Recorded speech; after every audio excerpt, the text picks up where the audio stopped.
Hey everyone, welcome back to another video. In this video, I'll tell you how to change your age in Brawl Stars. So in Brawl Stars, the age you set during account creation determines access to certain features, such as unrestricted chat and joining non-family friendly clubs. If you have entered an incorrect age and wish to update it, follow these steps.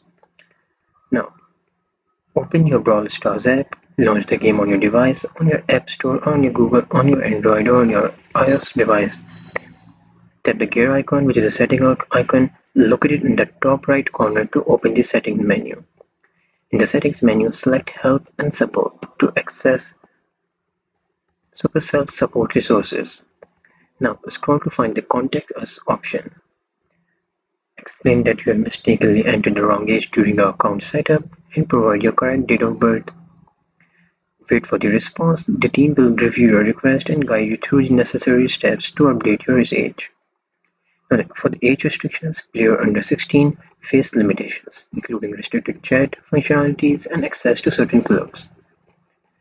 Always provide accurate information to avoid potential violations of Supercell's terms of services. And with that, I hope this video was helpful for you. Thank you so much for watching.